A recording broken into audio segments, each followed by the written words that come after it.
우리 찾으셨으면 한 목소리로 말씀을 봉독하겠습니다.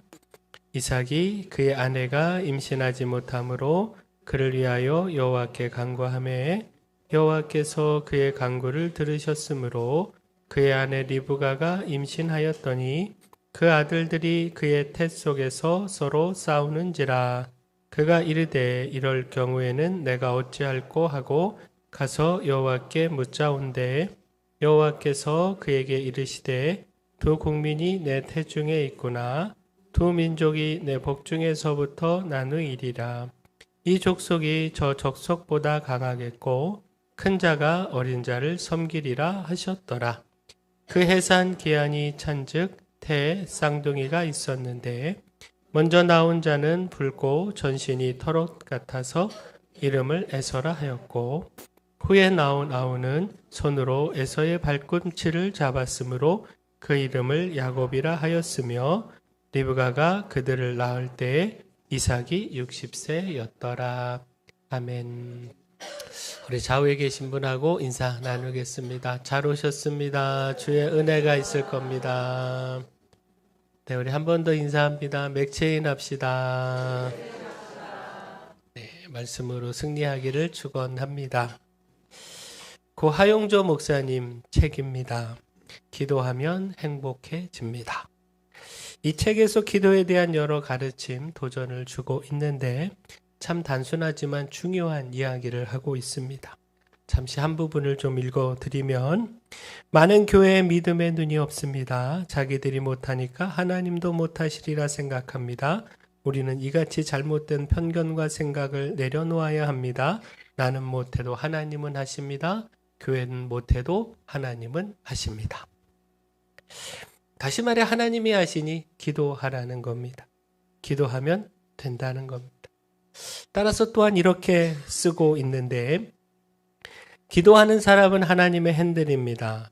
운전은 하나님이 하십니다. 핸들이 차를 움직여가는 것이 아닙니다. 핸들은 이 길을 과연 갈 수 있을까? 걱정하거나 고민할 필요가 없습니다. 운전자가 움직이는 대로 따르기만 하면 됩니다.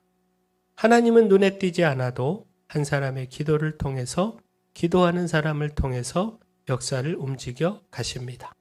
하나님이 주신 꿈과 비전으로 뭔가를 시작했다면 좌절하지 마십시오. 비록 우리는 약하고 부족하며 때로는 모함을 받기도 하지만 하나님이 누구 편이신지 생각해 보십시오. 하나님은 자기 십자가를 지고 묵묵히 기도하며 하나님의 뜻을 이루려는 사람들 편에 계시다는 사실을 잊지 마십시오. 우리가 지난번 함께 기도한 김한옥 목사님, 벌써 퇴원하신 지 3주가 지났습니다. 더 회복하셔야 하시겠지만 그래도 다급했던 그때를 생각을 해보면 참 많이 회복되고 좋아지셨습니다. 지난주 서울제일교회 임직식이 있었는데 거기에도 참석을 하셨습니다. 자, 이렇게 회복될 수 있었던 것 확실히 말씀드릴 수 있습니다. 하나님의 은혜입니다. 기도의 힘입니다. 정말 우리 기도가 기적을 만들어냈습니다. 하나님의 은혜를 이끌어냈습니다. 곧 정성진 목사님 섬기시는 열방교회, 이 열방교회를 출석하시는 한 집사님이 김한옥 목사님 입원했던 병원 한양대 구립병원 류마티스 내과 교수님이십니다. 이 교수님을 통해서 도움을 많이 받았고 또 이 교수님 통해서 하나님의 은혜요 기적이었던 사실을 전해 들었는데 당시 휴일 토요일에 김한옥 목사님이 다급하게 병원 응급실을 갔을 때 마침 그날 당직 교수님이 이 호흡기 내과 교수님이셨다는 겁니다. 이야기를 들어보니까 당직이 3개월에 한 번씩 바뀐답니다. 그리고 이 교수님은 당직을 서시는 일이 거의 없으시답니다. 근데 마침 그날 어떻게 이 호흡기 내과 교수님이 당직을 서게 됐다는 겁니다. 당직이 시작된 그 첫날, 그래서 그 휴일에 병원에 출근해 계셨다는 거죠. 호흡기 내과 교수님이었기에 그 즉시 급성 폐혈증을 의심했고 또 폐혈증 치료를 바로 진행할 수 있었다는 겁니다. 적절한 진단과 신속한 치료가 이루어질 수 있었고 그래서 살았습니다. 또한 열방교회 이 집사님이요, 이 남편 장로님과 함께 당시 김한옥 목사님의 폐 사진을 봤다고 합니다. 이 남편 장로님도 의사라는 겁니다. 함께 폐 사진을 봤는데 너무너무 심각해서 1%, 살아날 가능성이 1%. 근데 그 1%의 가능성을 이겨내고 살아난 겁니다. 그러니 열방교회 이 장로님도 권 집사님도 이건 기적이다. 목사님이 살아난 건 정말 기도의 힘이다. 고백할 수밖에 없었다라는 겁니다. 당시 여기 계신 모든 분들이 한마음으로 기도해 주셨고 또 지방의 목사님들 모두가 밤 9시 반부터 매일 기도회를 가졌습니다. 한 자리에 모일 수는 없지만 각자 있는 자리에서 카톡방으로 소통을 하면서 한마음으로 뜨겁게 기도를 했습니다. 목사님들뿐만 아니라 지방의 전체 교회들이 소식을 듣고 매 예배 때마다 뜨겁게 기도했습니다. 바로 그 기도의 힘이었습니다. 기도의 응답이었습니다. 지난번 말씀을 나눠보니까 김한옥 목사님이요, 천국 문 앞까지 갔다 오셨답니다. 베드로 같은 분이 문을 안 열어주시더래요. 문을 안 열어주고 다음에 오라고 다시 돌아가라고 했다는 거예요. 그래서 살았답니다. 아무튼 그 사이에 체험한 간증들이 참 많으세요. 그래서 우리가 한번 이 다음에 좀 건강 조금 더 회복되시면 간증을 들어도 은혜롭지 않을까 생각을 합니다.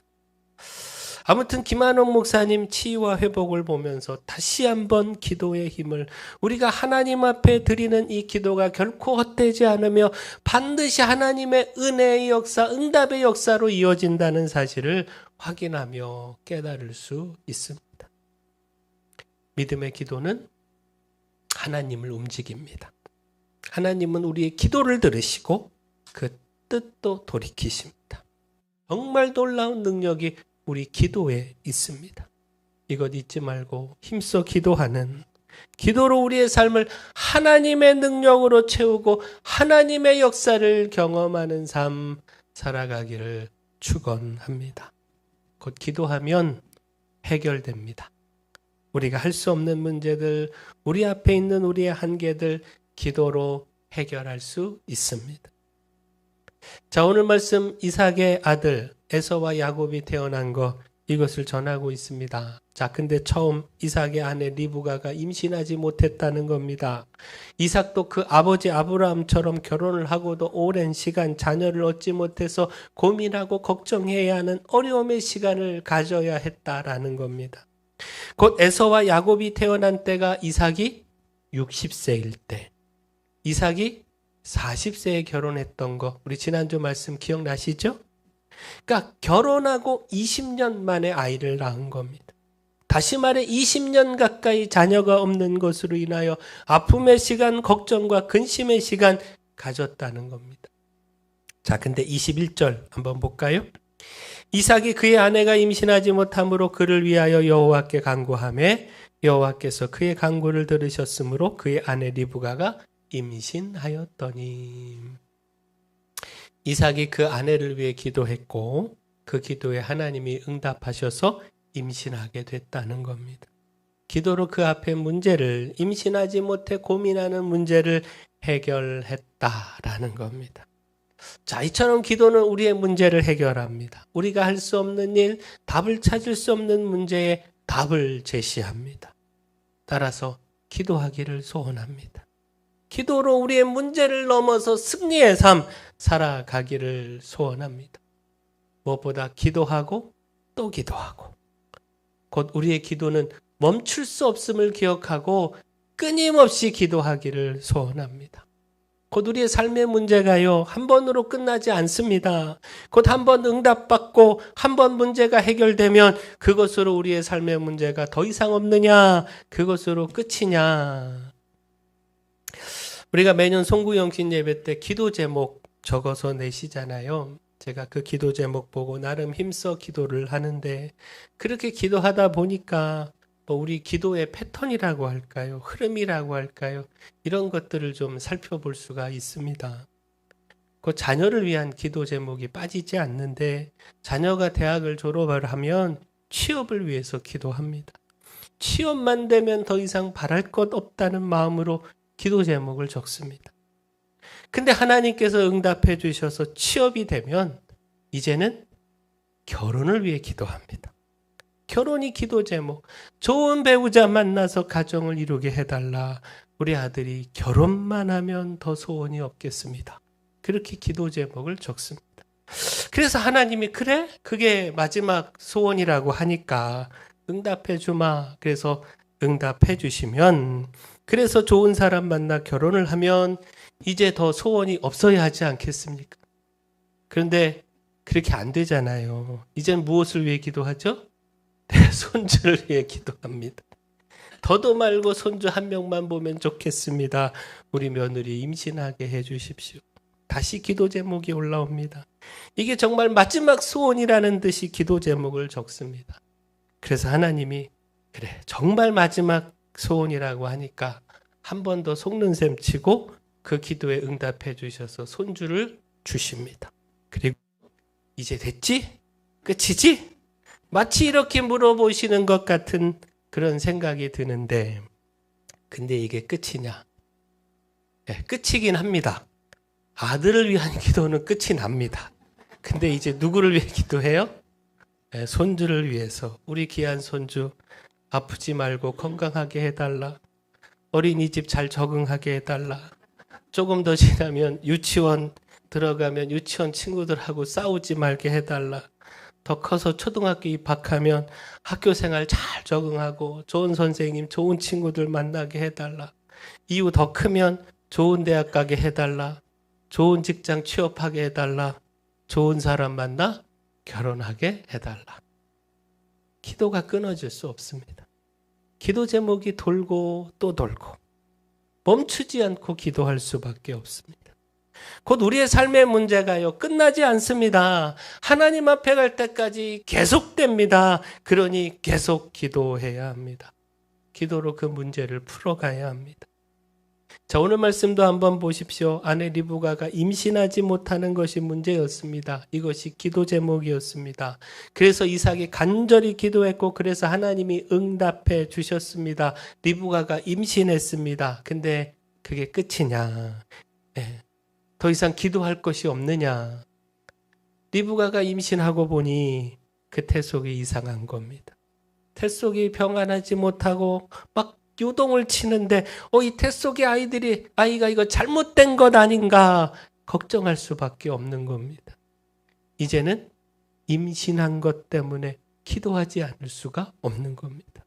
태중의 아이를 놓고 기도하게 됐고 아이가 태어난 이유도 마찬가지죠. 기도로 태속에서 아무 이상 없이 건강하게 에서와 야곱 쌍둥이가 태어났는데 이 태어난 두 아이를 위하여 기도하지 않을 수 있습니까? 기도 없이 어떻게 아이를 키울 수 있습니까? 자라나는 두 아들을 위하여 기도하고 또 기도하고 또 기도하고 기도를 멈출 수 없다라는 겁니다. 하나님 앞에 가는 그 시간까지 우리 인생의 문제는 끝이 없기에 우리는 기도하고 또 기도해야 합니다. 기도하면 기도를 통하여 문제의 해답을 볼 수 있기에 멈추지 말고 기도해야 합니다. 오늘 응답받고 문제의 해답을 보았어도 내일 또 기도해야 합니다. 내일의 문제를 놓고 또 쉬지 않고 기도해야 합니다. 바라긴 우리가 기도하고 또 기도하고 기도를 통해 우리의 문제를 해결받고 그렇게 응답의 삶 살아가기를 소원합니다. 또한 기도하면 평안해집니다. 우리 기도에 하나님이 응답하시니 이 응답을 통하여 당연히 평안함을 누릴 수 있습니다. 때로 하나님은 응답으로 가르침, 말씀을 주시는데 이 말씀을 통하여 우리가 평안을 누릴 수 있습니다. 걱정과 근심이 바뀔 수 있습니다. 걱정과 근심이 오히려 축복이요 기쁨이라고 하는 사실도 깨달을 수 있습니다. 방금 말씀드린 것처럼 기도의 응답으로 리브가가 임신을 했지만 태 속에서 그 아이들이 싸우는 것으로 인하여 근심할 수밖에 없었습니다. 22절을 보면 내가 어찌할꼬 무엇을 해야 할지, 이런 경우 어떻게 해야 하는지 막막하고 알지 못했다는 겁니다. 이것이 걱정이고 두려움이었다는 겁니다. 자, 근데 22절 다시 보시면 내가 어찌할꼬 하고 가서 여호와께 묻는데, 이게 정답이지 않습니까? 내가 어찌할꼬, 막막한 그때 하나님 앞에 나아가 기도하면 됩니다. 리브가는 그렇게 막막한 때에, 두려움의 때에 여호와 하나님 앞에 기도했고, 바로 그 기도를 통하여 응답의 말씀을 들을 수 있었는데, 곧 23절 말씀 보시면 여호와께서 그에게 이르시되 두 국민이 내 태중에 있구나. 두 민족이 내 복중에서부터 나누이리라. 이 족속이 저 족속보다 강하겠고 큰 자가 어린 자를 섬기리라 하셨더라. 자, 리브가의 태중에 두 민족이 있어서 그렇다는 겁니다. 태에서 나오기 전부터 두 부족으로 갈라졌고, 그래서 싸우다 보니까 뱃속이 요동하는 것이다 라는 겁니다. 자, 결국 무엇입니까? 하나님이 주신 이 말씀이, 기도에 응답해 주신 이 말씀이 리브가의 걱정, 이 두려움을 당연히 평안함으로 바꿔주지 않았겠습니까? 뭔가 이상한 거 아닌가, 잘못된 거 아닌가 근심하며 두려울 수밖에 없었는데, 어찌 할 수 없었고 알 수 없었고 막막했는데 하나님께서 가르쳐 주시니 평안함을 누리지 않았겠습니까? 그리고 무엇보다 두 민족이 있어서 그런 것이다. 걱정이고 큰일인 줄 알았던 그것이 오히려 뱃속에 두 민족을 품고 있기 때문이라고 하는, 걱정할 것이 아니라 놀라워하고 기뻐해야 할 일이라는 것, 이것 깨닫게 되지 않았겠습니까? 기도하면 평안해집니다. 하나님이 주시는 말씀으로 평안을 누릴 수 있습니다. 우리는 어리석어서 앞서 걱정하고 앞서 근심하는데, 기도하면 하나님이 다 가르쳐 주시고 말씀해 주시고 평안을 주십니다. 따라서 기도한 우리가 되기를 소원합니다. 내가 어찌할꼬, 오늘 우리도 리브가처럼 아무것도 할 수 없을 때, 무엇을 해야 할지 알지 못할 때 기도하면 됨을, 여호와 하나님 앞에 찾아와 엎드리면 됨을, 그러면 하나님이 답을 주심을 잊지 않기를 소원합니다. 마지막, 기도하면 보게 됩니다. 기도하면 내일의 소망, 하나님의 큰 뜻을 보게 되고, 따라서 그 소망, 그 큰 뜻을 따라 더 기도하게 됩니다. 그 소망으로 인하여 우리가 기도하지 않을 수 없다는 겁니다. 역대상 17장 25절 말씀입니다. 나의 하나님이여, 주께서 종을 위하여 왕조를 세우실 것을 이미 듣게 하셨으므로 주의 종이 주 앞에서 이 기도로 간구할 마음이 생겼나이다. 자, 다윗의 고백입니다. 하나님 앞에 기도로 간구할 마음이 생겼다, 이렇게 고백을 하고 있는데, 곧 이 말씀에 대하여 좀 설명을 드리면, 다윗은요, 미천한 자신을 왕으로 세우시고 축복하신 하나님의 은혜를 잊지 않았습니다. 그렇게 하나님을 위해 성전을 짓고자 하는 마음을 가졌습니다. 그래서 조심스럽게 나단 선지자에게 그 뜻을 전했는데, 근데 그때 하나님께서 나단 선지자를 통하여 주신 말씀이 그 마음만 받겠다는 겁니다. 전쟁을 통하여 피를 많이 흘린 다윗의 손으로 이 성전이 건축되는 것, 이것 바람직하지 않다는 겁니다. 그러나 하나님은 그 아들을 통해, 다윗의 아들을 통해 성전이 건축되게 하겠다, 이렇게 말씀하셨고, 뿐만 아니라 하나님의 성전을 건축하겠다고 하는 이 다윗의 마음, 하나님을 사랑하는 마음, 그 마음으로 인하여 다윗과 그 후손의 왕위를 견고하게 하겠다. 사울처럼 그 왕위를 빼앗지 않고 그 왕위를 영원히 견고하게 하겠다. 놀라운 축복을 말씀하셨습니다. 바로 이 약속의 말씀을 듣고 다윗이 고백한 겁니다. 자신은 하나님을 향하여 그저 작은 마음 가진 것뿐인데, 하나님께서 그것을 결코 작다 생각하지 않으시고 놀라운 내일을 약속해 주시니, 나와 내 후손을 위하여 그 왕조를 견고히 세우겠다 약속해 주시니 너무 기쁘고 감사해서 기도하지 않을 수 없다는 겁니다. 하나님이 주신 그 약속, 그 내일을 바라보며 그것을 소망하고 꿈꾸고 또 하나님께서 그 약속을 이루어 주실 것을 믿고 바라보며 기도로 간구할 마음이 생겼다라는 것. 자, 오늘 말씀도 한번 보십시오. 23절을 보시면 여호와께서 그에게 이르시되 두 국민이 내 태중에 있구나. 두 민족이 내 복중에서부터 나누이리라. 이 족속이 저 족속보다 강하겠고 큰 자가 어린 자를 섬기리라 하셨더라. 하나님은 리브가의 태중에 있는 쌍둥이, 이 태어날 두 아들에 대하여 말씀해 주셨습니다. 이 두 아들이 두 민족을 이룰 것을, 그리고 더 나아가 큰 자가 어린 자를 섬길 것이다. 그 크신 하나님의 뜻과 계획에 대하여 말씀해 주셨습니다. 자, 이처럼 하나님의 섭리와 그 큰 계획이 이 두 아들에게 있는데, 이렇게 두 아들이 하나님의 섭리와 계획 속에서 태어나는데 어떻게 이 태어나는 두 아들을 대하며 기도하지 않을 수 있습니까? 이 두 아들에 담긴 하나님의 뜻과 계획을 바라보며 어떻게 기도하지 않을 수 있느냐라는 겁니다.